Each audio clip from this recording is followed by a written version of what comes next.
Everyone, welcome to sleepy classes. तो आज हम डिस्कस करने वाले हैं 5 गवर्नमेंट पोर्टल्स जो कि रिसेंटली लॉन्च किए गए थे एंड न्यूज़ में भी अब वो देखे जा रहे हैं। ठीक है, तो अब बेसिकली थोड़ा थोड़ा आइडिया यहाँ पे डिराइव कर लेंगे एंड सारी की सारी इन्फॉर्मेशन जो आपको यहाँ पर दी जा रही है वो पीआईबी के थ्रू ही दी जाएगी, या पीआईबी से जो स्टेटेड डेटा है वहीं से ही ली गई ये इन्फॉर्मेशन है। क्योंकि जब आप अपना एग्जाम देखते हैं तो जनरली जो डेटा है या जो स्टेटमेंट्स हैं वो अब डायरेक्टली आपसे पीआईबी से ही लेकर पूछी होती हैं। तो आपके प्रीलिम्स के एग्जाम में एंड इवन कि अगर आप मेंस भी लिख रहे हैं, है ना, तो मेंस के केस में आप एज एन एग्जांपल उसे कोट कर सकते हैं। सो ऑल इन ऑल अगर आप देखें तो ये एग्जाम सेंट्रिक आपसे पूछे जाने वाले सवाल हो सकते हैं, या कई बार स्टेट्स के अगर हम पेपर की बात करते हैं, स्टेट कॉम्पिटिटिव एग्जाम्स की बात करते हैं, तो वहाँ पे पोर्टल्स पूछ लिए जाते हैं। तो बहुत बार ऐसा न्यूज़ में है जो करंट अफेयर्स वाला पार्ट है जो आपसे सवाल पूछ लिए गए हैं, वन लाइनर्स के फॉर्म में भी या स्टेटमेंट वाले क्वेश्चन में भी। ठीक है, तो एक छोटे छोटे इन्फॉर्मेशन इसके बारे में जो कि इंपॉर्टेंट है, बेसिक से आपको आइडिया दे दिया जाएगा कि किसके थ्रू यहाँ पे पोर्टल लॉन्च किया गया है एंड इसका बेसिक यूजेज क्या क्या है। सबसे पहले भारत पोल की बात करते हैं। तो भारत पोल की बात करें तो यहाँ पे आपको क्या याद करना है, इंटरपोल। ठीक है, तो इंटरपोल में आप बेसिकली क्या यहाँ पे डिस्कस करते हो कि आपके जो क्रॉस बॉर्डर यहाँ पर जितने भी क्राइम्स हो रहे हैं, है ना, तो इंटरपोल के थ्रू आपकी इन्फॉर्मेशन जो है वो सेंड की जाती है। तो सिमिलर तरीके से भारत पोल जो है वो इंडिया में अगर हम बात करें होम मिनिस्ट्री के द्वारा एंड अगर हम इन पर्टिकुलर देखें तो सीआईडी के थ्रू ये डेवलप किया गया एक ऐसा इंटरफेस है, एक ऐसा पोर्टल है जहाँ पे कोई भी ऐसा अगर ऑर्गेनाइज क्राइम हो, ह्यूमन ट्रैफिकिंग से रिलेटेड कोई भी क्राइम हो, या ड्रग्स से रिलेटेड कोई भी काम हो, अगर ऐसा कोई ऑफेंस होता है, स्मगलिंग वाला कोई काम होता है, कोई भी ऐसा अगर क्राइम कोई करने के बाद इंडिया छोड़कर भाग जाता है तो उसको रिट्रेस करना या उसको ट्रैक करना बहुत ज़्यादा मुश्किल हो जाएगा। उसके अलावा दूसरा इशू यहाँ पे आता था कि उसके खिलाफ जो है वो केस आप रन कैसे करेंगे, क्योंकि समन तो जिसको पहुंचाना चाहते हैं आप वो तो देश छोड़ के भाग चुका है। तो यहाँ पर भारत पोल के थ्रू यही चीज़ को अब बेटर किया गया है। कैसे? क्योंकि एक concept of trial in absentia की प्रोविजन को ऐड कर दिया गया है। अब इस टर्म का बेसिकली मतलब क्या है? ट्रायल मतलब किसी के खिलाफ केस यहाँ पर दर्ज किया जाना, या केस इनफैक्ट उसकी प्रोसीडिंग्स होना in absentia. Absentia word is basically absent होने की वजह से। ठीक है, कि अब कोई भी व्यक्ति अगर कोई क्राइम करने के बाद भाग जाता है इंडिया से तो क्या किया जाएगा, उसके खिलाफ उसकी एब्सेंटिज्म में भी ट्रायल रन किया जा सकता है। एंड मोरओवर जिस भी कंट्री में वो भागा है अगर आपको पता है तो भी, अगर नहीं भी पता है तो आप क्या करेंगे, भारत पोल जो पोर्टल है वो इंटरपोल के साथ यानी कि 195 कंट्रीज के साथ ऐसे नेटवर्क में कोलैबोरेशन में है कि जहां पर उस व्यक्ति के बारे में इंफॉर्मेशन भेज दी जाएगी कि सो एंड सो पर्सन जो है वो इस ऑफेंस के तहत इंडिया छोड़कर भाग गया है, तो उसको ट्रैक करना आसान हो जाएगा। ठीक है, सो इसी तरीके से कोऑपरेशन के साथ 195 कंट्रीज के यहाँ पे भारत पोल पोर्टल जो है बेसिकली ऐसे ऑफेंडर्स को ट्रैक करने में हेल्प करेगा एंड साथ में ही उनके अब एब्सेंस में यहाँ पे ट्रायल भी होगा एंड ईजी हो जाएगा उनको कैच करना, उनके खिलाफ यहाँ पर अब क्या सजा उनको सुनाई देना, है ना, सुनाए जाना। तो अब इस वजह से क्या हो रहा है कि भारत पोल जो है वो एक्सेस करेगा 19 तरह के डेटाबेसेस को इंटरपोल से जो दिए जाएंगे, जो कि हेल्पफुल रहेगा एनालाइज करने में क्राइम्स को, या उनको बचाने के लिए कि प्रिवेंट हो सके वो क्राइम्स को, और एप्रीहेंड करने के लिए क्रिमिनल्स को। तो ना केवल सिर्फ इंडिया को बल्कि जो अब इंटरपोल के साथ अगर कोलैबोरेशन में काम कर रहे हैं तो बाहर के देशों से भागकर जो ऑफेंडर्स अगर इंडिया में भी आते हैं उनको यहाँ पर इंटरसेप्ट करना आसान हो जाएगा। So all in all Bharatpol जो है इन कोलैबोरेशन विद इंटरपोल यहाँ पर काम कर रहा है एंड जितने भी यहाँ पे इंटरनेशनल लेवल पे क्राइम्स जो है कंडक्ट किए जाते हैं, नेशनल लेवल पे क्राइम्स कंडक्ट करके लोग भाग जाते हैं दूसरे देशों में, उनको यहाँ पर सजा दिया जाना आसान हो जाता है। उनकी अकाउंटेबिलिटी सेट करना यहाँ पर ये भारत पोल के थ्रू ईजी हो जाएगा। पहला पोर्टल हमने डिस्कस कर लिया। दूसरा बात करते हैं बैंकनेट। तो बैंकनेट का बेसिकली यहाँ पे काम बैंकिंग सिस्टम के साथ नहीं है। ठीक है, तो ये बेसिकली क्या है, एक ई ऑक्शन वाला प्लेटफॉर्म है। ठीक है, ई ऑक्शन प्लेटफॉर्म है जहां पे अब क्या है, एक ऐसा पोर्टल है, इंटीग्रेटेड पोर्टल है जहां पे रेजिडेंशियल बिल्डिंग्स हो गई, शॉप्स हो गई, या किसी भी तरह का व्हीकल हो गया, इंडस्ट्रियल लैंड हो गई, बिल्डिंग होगी, एग्रीकल्चर या नॉन एग्रीकल्चरल लैंड हो गई, इन सभी की अगर ऑक्शन कंडक्ट करानी है तो वहां पे इस पोर्टल के थ्रू आप जो है क्या कर सकते हैं, इंफॉर्मेशन शेयर कर सकते हैं एंड वो थ्रू आउट इंडिया जाएगी। ठीक है, वो इन्फॉर्मेशन के थ्रू जो इंटरेस्टेड पार्टीज है वो ऑनलाइन तरीके से ही यहाँ पे ऑक्शन कर सकते हैं एंड एक पूरे आप कह सकते हो कि डिजिटल तरीके से क्या होगा, ये ऑक्शन का प्रोसेस चलेगा। पेमेंट की भी जा सकती है, रिसीव भी की जा सकती है। तो बेसिकली बैंकनेट पोर्टल जो है पहले से ही एग्जिस्ट करता था, अब उसका एक रिवाइज्ड वर्जन जो है वो अब लॉन्च किया गया बैंकनेट का, जिस वजह से यहाँ पर ये न्यूज़ में भी था। तो अब इसका बेसिकली काम क्या क्या है, एडवांटेजेस क्या क्या है कि फ्रिक्शनलेस यूजर जर्नीज, कि एक ऐसा सिंगल पोर्टल है जहाँ पे प्री ऑक्शन से लेके पोस्ट ऑक्शन जर्नीज जो है वो एक सिंगल एप्लीकेशन के थ्रू यहाँ पर कंडक्ट कराई जा रही हैं। दूसरी चीज़ कि ऑटोमेटेड और इंटीग्रेटेड प्लेटफॉर्म है, गेटवे है जिसमें आपकी KYC ऑलरेडी हो जाएगी, तो आपके लिए पेमेंट लेना और देना आसान हो जाएगा। तीसरी चीज़ ऐसी है कि कोई भी अब ऐसी खाली ज़मीन है जिसकी ऑक्शन हुई है, ठीक है, एंड कोई आर्किटेक्चरल यहाँ पे आपको डिज़ाइन की रिक्वायरमेंट है, तो वो थर्ड पार्टी इंटीग्रेशन भी आपको करके देगा, जैसे कि micro services based architecture with open APIs for third party integration, कि इन केस अगर आपको कोई ऐसा व्यक्ति चाहिए जो कि काम करना चाहेगा उस प्रोजेक्ट के ऊपर, तो वहाँ पे आपको थर्ड पार्टी इंटीग्रेशन के थ्रू वो भी प्रोवाइड कर दिया जाएगा। चौथी चीज़, अब यहाँ पे spend analytics and various MIS reports जो है वो भी आपको दे दी जाएंगी कि कौन सी प्रॉपर्टी कब किसको कितने में बिकी, तो एक ट्रांसपेरेंट तरीके से आपको स्पेंड एनालिसिस भी प्रॉपर दे दी जाएंगी, ठीक है। तो वो आप क्या कर सकते हैं, डाउनलोड भी कर सकते हैं, या फिर उसके अलावा अगर आपको कोई प्रॉब्लम भी आती है तो इन दैट केस ऑल्सो आपको एक हेल्प डेस्क दिया जा रहा है। कॉल फॉर फैसिलिटी है with call back request facility for customers, ठीक है, कि जो कस्टमर्स हैं उनकी अगर रिक्वेस्ट बाय कॉल भी आती है तो उसको आप इजीली यहाँ पर देख पाएंगे। तो बैंकनेट का ओवरऑल काम यहाँ पे ई ऑक्शन वाला प्रोसेस हो गया। तो ऐसे सिंपल सा एक जो ई ऑक्शन वाला प्रोसेस है ना, सबसे पहले इनिशियली शुरू कहाँ किया गया था, हमारे लाइसेंस प्लेट्स में जो स्पेशल नंबर्स होते हैं, है ना, उसके लिए यहाँ पे शुरू किया गया था। तो बैंकनेट जो है उसको और ज़्यादा आगे बढ़ाते हुए देन नेक्स्ट ई संख्ययी पोर्टल की बात करते हैं। तो ई संख्ययी की बात करते हैं तो संख्या वर्ड यहाँ पे आपको दिख रहा होगा, संख्यिकी बोल रहे हैं ना, तो संख्या वर्ड यानी कि यहाँ पे डेटा से बात की जा रही है, संख्या की बात हो रही है, अमाउंट की बात हो रही है, तो मॉस्पी पिक्चर में आएगा, ठीक है। तो अब यहाँ पे मॉस्पी के थ्रू यहाँ पे क्या किया जा रहा है कि आपको ऑनलाइन सारा का सारा स्टेटिस्टिक्स जितना भी हमारा डेटा है important for the researchers as well as जो कि अब सीख कर रहे हैं इन्फॉर्मेशन उस सारे डेटा की, ठीक है। तो आप RTI के थ्रू कई बार डेटा निकलवाते थे, तो अब उस चीज़ को क्या कर दिया, ट्रांसपेरेंट करने के लिए अब पब्लिकली पोर्टल पे पब्लिश कर दिया जाएगा, ठीक है। कि किसी भी तरह की अगर आपको इन्फॉर्मेशन रिक्वायर्ड है जो कि मॉस्पी के थ्रू यहाँ पर कवर की जा रही है, डाटा दो मॉड्यूल्स के थ्रू, एक है डेटा कैटलॉग मॉड्यूल और एक मैक्रो इंडिकेटर्स मॉड्यूल। कुछ तो रिसर्च बेसिस के लिए जाते हैं, कुछ चाहते हैं कि अब RTI के तहत अपना इंटरेस्ट यहाँ पे देखें, ठीक है। अब कोई रिसर्चर के बेसिस पे अगर देखें, कोई PhD का एनालिसिस कर रहा है, कोई अपना सब्जेक्ट का यहाँ पे एनालिसिस कर रहा है, कोई कुछ थ्योरी लिख रहा चाहता है, कोई भी चीज़ जो प्रेजेंट करना चाहता है, उसको डेटा की जब रिक्वायरमेंट रहती है तो वो कहाँ से ले सकता है, ये ई संख्ययी पोर्टल से। तो दो यहाँ पर हमारे पास मॉड्यूल्स यहाँ पे अवेलेबल है। पहली चीज़ data catalogue module. Data catalogue module जो है वो मेजर डेटा जो कि मिनिस्ट्रीज के थ्रू पब्लिश किया जाता है from time to time at a single place आपको दे देगा,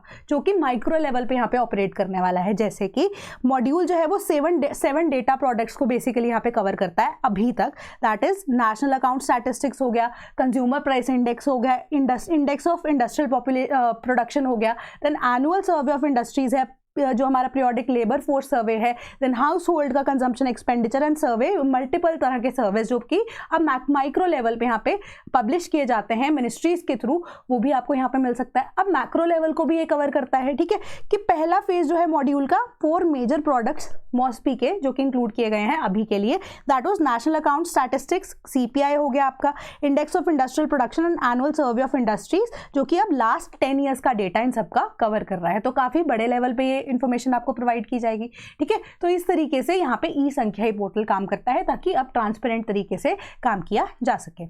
इसके अलावा नेक्स्ट अगर हम बात करते हैं हमारा संविधान हमारा सम्मान पोर्टल, तो बेसिकली अब कॉन्स्टिट्यूशन की बात की जा रही है, ministry of law and justice की बात की जाएगी, ठीक है। जैसे पहले मॉस्पी था, तो इस बार हमारा संविधान हमारा सम्मान पोर्टल बेसिकली क्या कर रहा है, कॉन्स्टिट्यूशन आपको क्या क्या राइट्स दे रहा है, आपके फंडामेंटल राइट्स क्या क्या है, उसके अलावा आपके लीगल राइट्स क्या क्या है, उसके ऊपर यहाँ पे फोकस किया जाएगा।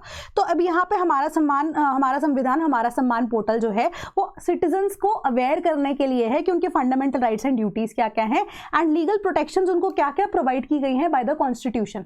तो बेसिकली इसके थ्रू क्या हो रहा है, कॉन्स्टिट्यूशन के बारे में इंफॉर्मेशन दी जा रही है, लोगों को यहाँ पर अवेयर किया जा रहा है डेमोक्रेटिक वैल्यूज को लेकर, ताकि सिटीजन्स जो है वो रिस्पेक्ट करें लॉज को भी और जो कि उनको गवर्न कर रहे हैं, ठीक है, बट उनको अपने बारे में अपने राइट्स के बारे में भी पता हो। तो बेसिकली ये 3 पार्ट्स में 3 थीम्स में बेसिकली कैटेगराइज किया गया है। पहला है सबको न्याय हर घर न्याय, दूसरा है नव भारत नव संकल्प, तीसरा है विधि जागृति अभियान। तो बेसिकली पहला है सबको न्याय हर घर न्याय, जो कि एम करता है कि जस्टिस सबको मिले, irrespective of their socio economic backgrounds. तो अब इसमें क्या है, ग्रास रूट लेवल पे जाके लोगों को अवेयर किया जा रहा है कि उनके क्या क्या राइट्स उनको प्रोवाइड किए जा रहे हैं कॉन्स्टिट्यूशन के थ्रू, या फंडामेंटल राइट्स उनके क्या हैं। तो बेसिकली यहाँ पे लोगों की ग्रुपिंग्स में काम करके लोगों को अवेयर किया जा रहा है न्याय सेवा मेलाज के थ्रू, ताकि जो अब सिटीजन्स हैं वो अवेयर हो सके, या विलेज लेवल पे भी लोग जो हैं वो अब एक दूसरे की हेल्प कर सके इन केस किसी के साथ कुछ गलत हो रहा। दूसरे सब थीम थी यहाँ पे हमारा नव भारत नव संकल्प। ठीक है, तो बेसिकली यहाँ पे लोगों की अवेयरनेस को चेक करने के लिए जो भी जितने भी स्टूडेंट्स हैं जो कि कॉन्स्टिट्यूशन के बारे में यहाँ पे जानना चाहते हैं, उनके लिए ऑनलाइन एक्टिविटी है कि आप क्विज जो है अटेम्प्ट कर सकते हैं। ठीक है, ये बहुत सिंपल से लोगों को एंगेज करने का एक तरीका। तीसरा है हमारे पास सब थीम, दैट इज विधि जागृति अभियान, जो कि अब क्या कर रहा है, लिटरल यहाँ पे लीगल लिटरेसी की बात करता है। तो यहाँ पे मेजर काम आता है उन स्टूडेंट्स का जो कि लॉ को परस्यू कर रहे हैं, या कि आप कह सकते हो वो लोग जो लॉ को प्रैक्टिस कर रहे हैं।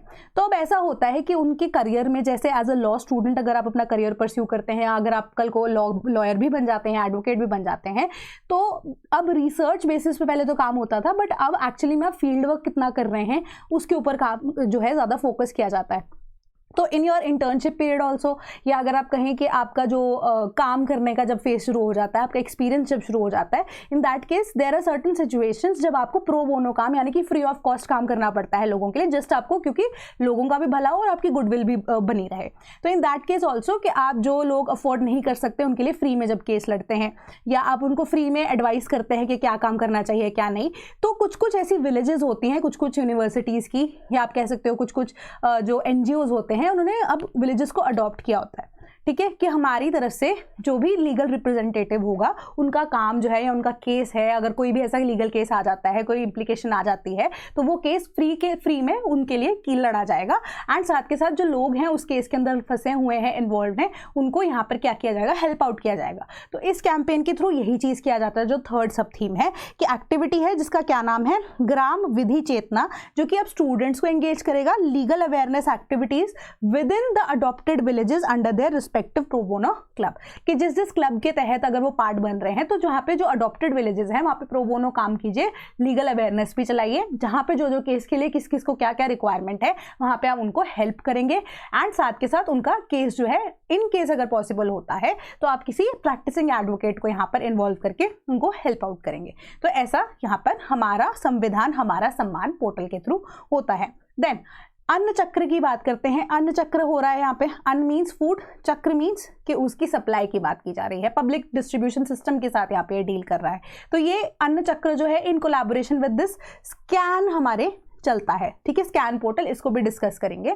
ठीक है, अन्न चक्र की बात करते हैं तो पब्लिक डिस्ट्रीब्यूशन सिस्टम से यहाँ पे शुरुआत करते हैं कि फार्मर लेवल से लेकर एक मार्केट तक जितने भी स्टेजेस आते हैं बीच में, ठीक है, इन सभी को कवर करते हुए एक ऐसे पोर्टल को बनाया गया है कि सबसे कम कार्बन फुटप्रिंट रहे, यानी कि जो लॉजिस्टिक्स है वो एक प्रॉपर तरीके से रखे कि हमारा फ्यूल जो है, या आप कह सकते हो कि एनवायरमेंटली वो चीज़ सस्टेनेबल रहे, फार्मर के लिए भी सस्टेनेबल रहे, एंड फाइनली जो उनको प्राइस से मिल रही है यहाँ पे फार्मर्स को, वो भी इस हिसाब से रहे कि उनको नुकसान ना हो। ठीक है, तो ये अन्न चक्र जो पोर्टल है basically public distribution supply chain optimisation के थ्रू हो रहा है, एंड इसको हेड कौन कर रहा है, department of food public distribution, जो कि एक ऐसा है कि कोलैबोरेशन में किसके साथ काम कर रहा है, वर्ल्ड फूड प्रोग्राम के साथ, and foundation for innovation and technology transfer IIT Delhi के साथ। एंड ये प्रोजेक्ट जो है वो लेवरेज कर रहा है क्या, कि नए एल्गोरिदम्स को यहाँ पे डेवलप किया जा सके ताकि ऑप्टिमल रूट्स को यहाँ पे फाउंड आउट किया जा सके, and movement of goods across the supply chain nodes easily possible हो पाए। ठीक है, कि सप्लाई चेन हमारी इतनी सीमलेस हो जाए कि हमें जो कम से कम खर्चे में भी मैक्सिमम आउटपुट, मैक्सिमम प्रॉफिट जो है यहाँ पर लोगों को, या इनफैक्ट फार्मर्स को, या बीच वाले जितने भी स्टेजेस हैं वहाँ पे दिया जा सके। मतलब कम से कम कॉस्टिंग में यहाँ पे काम कर रहा है और मैक्सिमम प्रॉफिट यहाँ पे कमाने की बात की जा रही है। ठीक है, तो इससे बेनिफिशियल क्या हो रहा है, एफिशिएंसी बढ़ रही है, कॉस्ट सेविंग्स हो रही है, स्ट्रीमलाइन डिलीवरी रूट्स के थ्रू फ्यूल कंजम्पशन कम हो रही है, टाइम कम लग रहा है, लॉजिस्टिक्स कॉस्ट जो है वो कम हो रहे हैं, एंड एनवायरमेंटल बेनिफिट्स हो रहे हैं क्योंकि लो कार्बन फुटप्रिंट यहाँ पे हो रहा है due to reduce transportation related emissions. तो ओवरऑल अन्न चक्र जो है यहाँ पे डिस्ट्रीब्यूशन सिस्टम के साथ काम करता है। ठीक है, तो अन्न चक्र के अलावा अगर हम देखें तो in collaboration with this scan portal ये चलता है। तो स्कैन पोर्टल का 2.0 वर्जन जो है वो रिलीज किया गया था। ठीक है, वो कब रिलीज किया गया था? अब 2024 के एंड में जब हम बात करते हैं, सितंबर के थ्रू ये 2.0 वर्जन रिलीज किया गया था। तो यहाँ पे 4 पिलर्स थे जिसके बेसिस पे स्कैन पोर्टल 2.0 को यहाँ पे रिलीज किया गया था। तो अब वो 4 पिलर्स क्या थे कि हमारा जो पब्लिक डिस्ट्रीब्यूशन सिस्टम है उसकी डिजिटलाइजेशन हो सके, मॉडर्नाइजेशन हो सके, स्टोरेज की और स्ट्रीमलाइन किया जा सके हमारे जितने भी लॉजिस्टिक्स को है in the public distribution system. And इसके अलावा फेयर प्राइस शॉप्स तक आप फेयर प्राइस पे शॉप्स तक सामान को पहुंचा सके एंड फार्मर्स को भी यहाँ पे नुकसान ना हो, उनके भी हाथ में कुछ प्रॉफिट आए। देन इंस्टीट्यूशंस को स्ट्रेंथनाइज करना है under the department of food and public distribution. ठीक है, कि अब जो हमारा काम है इंस्टीट्यूशन का कि फूड सप्लाई चेन जो हमारा लॉजिस्टिक्स वाला सिस्टम है उस इंस्टीट्यूशन को हम स्ट्रेंथन करेंगे। मिनिमल अब वही है कि इनपुट आपका कम हो, ठीक है, देन इनपुट कम यानी कि पैसा कम लगे, ठीक है, बट आपका आउटपुट जो है या आपका प्रॉफिट जो है वो मैक्सिमम हो सके। तो इसी के बेसिस पे स्कैन 2.0 जो पोर्टल है वो इंटीग्रेशन में काम करता है अन्य चक्र के साथ कि वो ऑलमोस्ट सेम काम है इनका। ठीक है, बट स्कैन पोर्टल के थ्रू आपको क्या मिल रहा है कि आप जितना भी आपका सब्सिडी है अगर आप चाहते हैं उसको क्लेम करना, वो सब्सिडी जो है वो ये फॉर्म एप्लीकेशन फॉर्म के थ्रू आप भर सकते हैं कि इतनी इतनी सब्सिडी आपकी लगेगी एंड वही सब्सिडी का डेटा जो है आपका अन्य चक्र वाले पोर्टल पे अवेलेबल हो जाएगा। ठीक है, कि उसके थ्रू अगर आपको सब्सिडाइज रेट पे कोई चीज़ मिलनी है, कोई भी ऐसा सामान जो है खरीदना चाहते हैं आप, फूड खरीदना चाहते हैं या इवन के फूड ग्रेन्स खरीदना चाहते हैं जो भी सब्सिडी के अंदर फॉल करते हैं, वो आप अन्य चक्र के थ्रू यहाँ पर क्लेम कर सकते हैं। तो बेसिकली स्कैन का क्या काम है कि आपको एक सिंगल विंडो सिस्टम दिया जा रहा है ताकि आप सबमिट कर सकते हैं सब्सिडी क्लेम्स जो कि स्टेट्स के थ्रू, या क्लेम कर सकते हैं स्क्रूटनी या approval by the department of public and distribution, food and public distribution, ताकि आप सेटलमेंट प्रोसेस को एक्सपीडाइट कर सकें। एंड वेयरएज जब आपका स्कैन पोर्टल के थ्रू आपका ये सारा सिस्टम ले डाउन हो जाता है तो उसके थ्रू आप अन्य चक्र में क्या कर सकते हैं, उसी सब्सिडी को क्लेम कर सकते हैं, उसी सिस्टम के थ्रू आप क्या कर सकते हैं कि अपना जो सेटलमेंट प्रोसेस है उसको इन्हांस कर सकते हैं।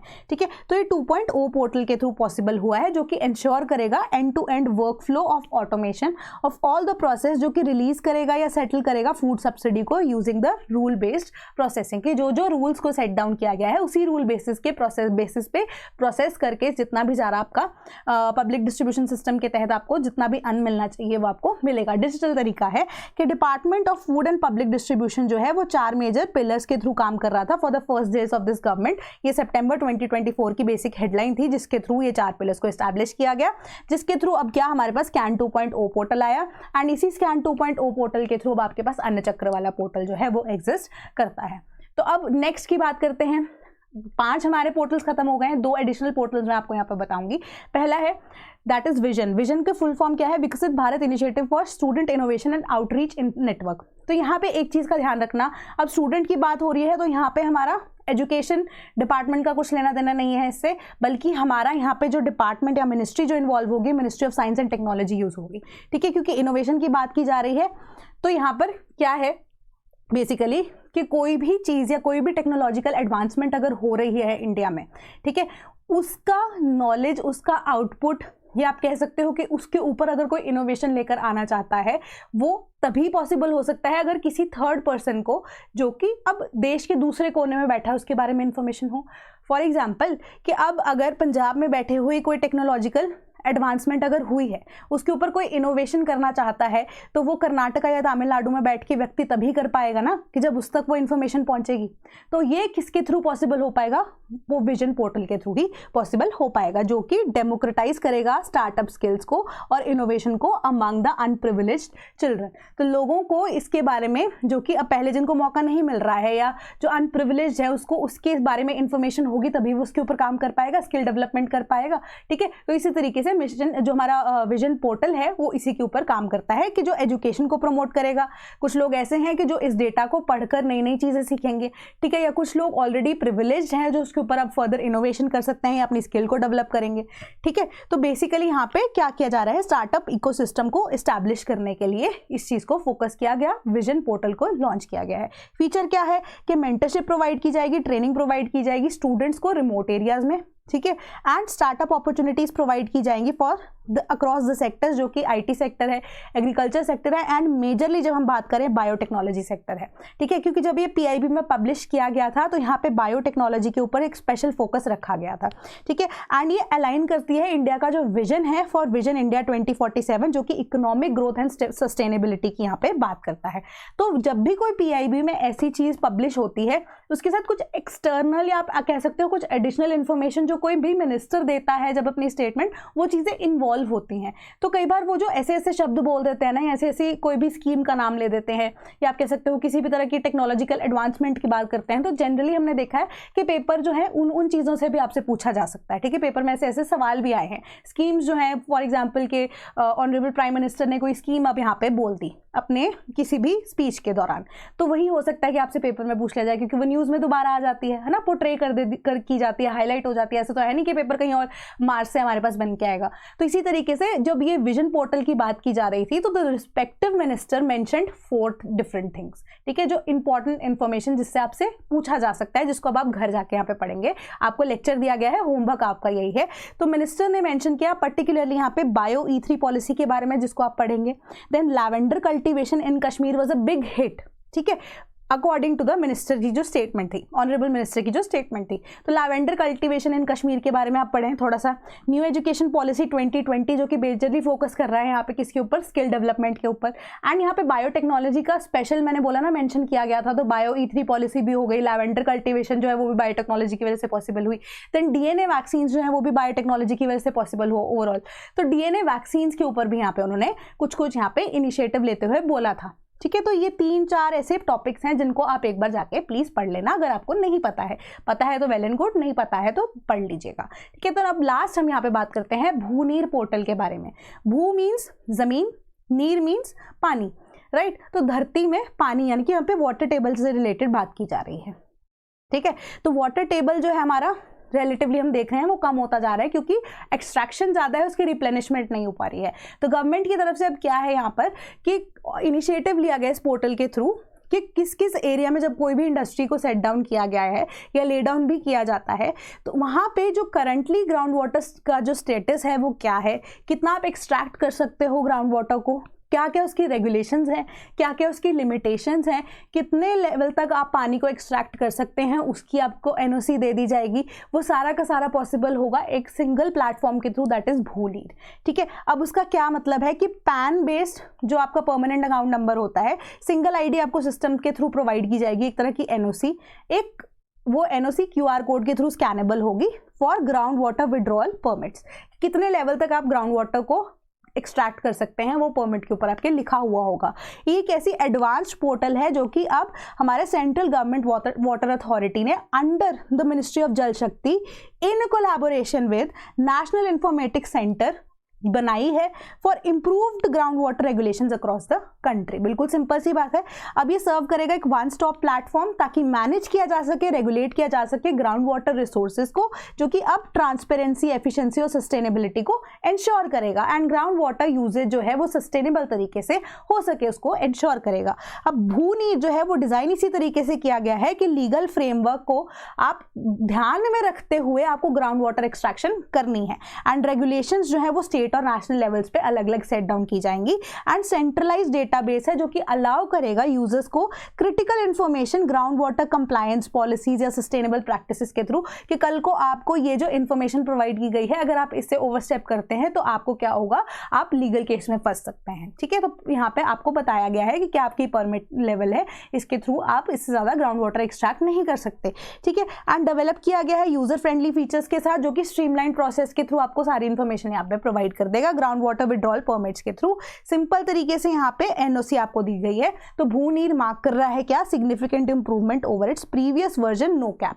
ठीक है। नो कैप जो है इसका प्रीवियस वर्जन था भूनीर का, तो भूनीर अभी नया वर्जन इसका निकाला गया है, ठीक है। तो ये एक बहुत सिंपल सी चीजें थी जो कि हमने पोर्टल्स के बारे में आज डिस्कस की हैं। तो हो सकता है आपको ये पूछा जा सके, बट मेरे पर्व्यू में अगर मैं मैच द फॉलोइंग बना रही होती तो हो सकता है मैं आपको ये दे देती, ठीक है। सो एक एक स्टेटमेंट आपको देकर मैं आपको मैच द फॉलोइंग में भी ऐसा सवाल बनाकर दे सकती थी, ठीक है। So that was all for today and if you are preparing for Punjab PCS so we have a batch for you. Punjab PCS की नोटिफिकेशन भी आ गई है with certain changes, right. So अब एक इंपॉर्टेंट इन्फॉर्मेशन मैं यहाँ पे आपको देना चाहती हूँ कि उन लोगों के लिए जिन्होंने हिंदी में 10th की है बट पंजाबी नहीं आती है, जो पेपर देने से रह जाएंगे, तो बेसिकली अब एक नई नोटिफिकेशन या आप कह सकते हो कि अपडेटेड इन्फॉर्मेशन के थ्रू ये चीज़ कही गई है कि मेंस तक आप अपना पंजाबी का पेपर क्लियर कर सकते हैं, ठीक है। तो पंजाबी का पेपर अगर आप क्लियर कर सकते हैं तो एडिशनली आपको क्या होता है कि पंजाब स्टेट एजुकेशन बोर्ड के थ्रू आपको 10th का पेपर अप्लाई करना होता है।